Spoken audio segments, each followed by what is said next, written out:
Charlie Kaufman's new movie, I'm Thinking About Ending Things, is on Netflix. Is it any good? Is it worth watching?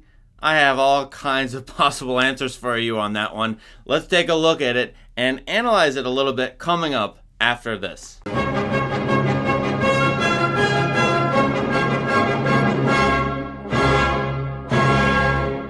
I'm Thinking of Ending Things appeared on Netflix. This is September 2020, and by my count, it's Charlie Kaufman's third movie that he's directed. You've probably heard of, if you know Kaufman, Schenectady, New York, Anomalisa, but he's probably more well known for his screenplays, one of the few screenwriters in movie history who people go to see his movies because he wrote the screenplays. For example, Eternal Sunshine of the Spotless Mind, Being John Malkovich, and Adaptation. And for all I can tell, Netflix has given him carte blanche to do what he wants with this movie, I'm Thinking of Ending Things, which is just a really, to me, a really interesting movie. The movie stars Jessie Buckley as a woman who is going to the house of her boyfriend's parents. The boyfriend is played by Jesse Plemons, and they have a long car conversation. Eventually, about 30 minutes into the movie, they meet the parents. Now, this movie has the trappings of a horror movie. There are a lot of what the moments during the first, say, hour of this movie. Those don't stop, but you sort of get all the horror movie trappings. An isolated farmhouse, a creepy basement that has scratches on the door, dead lambs in the barn, weird parents, all too weird, and the weird possibility that maybe the Jesse Plemons character can hear the thoughts of the Jessie Buckley character, who, you hear her voiceover throughout a lot of the movie, and then he seems to talk about her thoughts. So what's actually going on in this movie? That's what you as a viewer are going to say or ask. Now, as well, there's something else that's really weird. Now, this is a Charlie Kaufman movie, so you expect that. But there's the intercutting of a janitor at a high school, and he's an old man. And that's in the first half of the movie. You're going to see that occasionally. And of course, that's going to come back near the end, middle to end of the movie, so just wait for that, but you're going to have to wait a while to see what that janitor in the high school is doing in relationship to the characters you see in the main plot of the movie. Now, the movie, I think, deliberately has obvious romantic relationship cliches. The movie is about, as this is a Kaufman movie criticism. It's a reflection on itself. It's a reflection on writing screenplays. It's a reflection on what movies are about. There's a lot of talk about musicals and what they're for in this movie. And so, yeah, you're going to see some cliches. And I was annoyed at them at first, but then I got towards the end and I realized, okay, those cliches are in there for a reason. Kaufman's having me reflect on myself as a viewer, what I expect, what I want as a viewer out of the romantic comedy or dark romantic movies like this movie is, and what that all ultimately means, whether I am creating that want myself or whether the want is being created for me by other things such as mass media. Now, a lot of this movie, perhaps half of it, takes place in a car during winter time. It's dark, it's snowy, and you get just basic conversations between this Jessie Buckley character and Jesse Plemons' character. The first maybe 20 to 30 minutes is this kind of conversation going to the parents' home, and then they leave the parents' home later, and then they have another maybe 30 minutes of conversation. So what is this movie getting at? Why, feature that conversation? You're going to feel that this movie is slower paced. You may feel annoyed at it at times. I dare say, though, you will laugh at it. There are some very funny moments, very funny lines, and you'll be annoyed at it because you'll see the cliches. You'll think it's moving too slowly. One of the main questions that comes up at the beginning of the movie is, what are thoughts? The voiceover narrator asks this question: are thoughts my own or thoughts not my own and given to me? And the movie is titled, I'm Thinking About Ending Things. Well, where did that thought about ending things come from?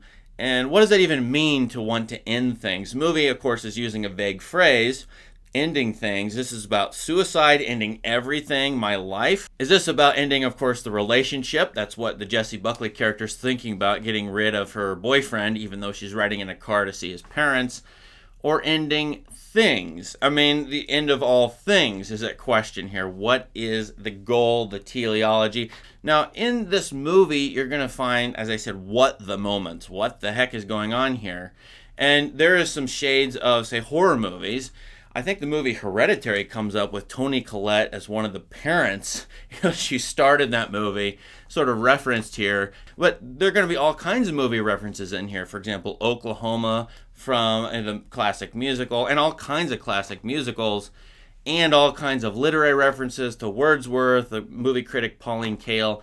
It feels like this movie may be too smart. Now, right, that's a Charlie Kaufman movie, and you might feel that he's condescending to you, that you don't know enough. So for those reasons, I think a lot of Netflix viewers are going to turn this on, and in 45 minutes to an hour, they're going to turn it off for it's being too heady and too slow.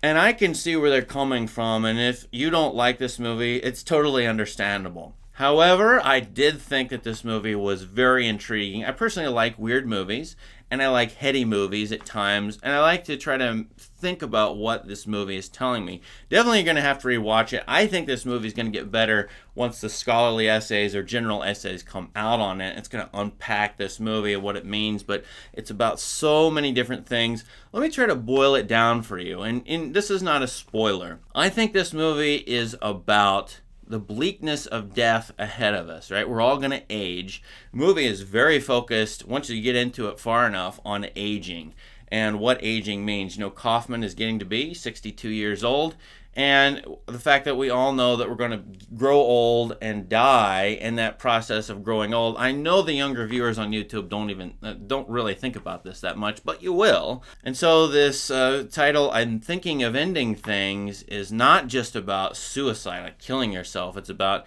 I'm thinking of the end of things, of the end of my life, which is a valuable meditation for all of us. I find this movie takes place in a Coen Brothers Fargo-like world. The Coen Brothers have been using the imagery that you see in this movie, bleak, dark, shadowy, nighttime, wintry settings. That's featured in Inside Llewyn Davis, for example. And so I think this movie is about, if you want to just boil it down to one basic thing, given that it's about, or it features, about an hour's worth of conversations in a car where it's dark and wintry, you can barely see the characters, and a lot of the time the camera's outside the car and the windshield wiper is going like this, marking time, and that's very noticeable, and you get the howling wind as a background sound effect. I think this movie is about the bleakness of death up ahead of us. This movie is about aging, the quickness of aging, and in the bleakness of all that, except you, as a person, have the ability to talk to other people, to converse in wide-ranging, great conversations, and to love. So for all of those reasons, I think this movie is quite good, and on rewatching, reflecting, and studying it, I think it's going to get better.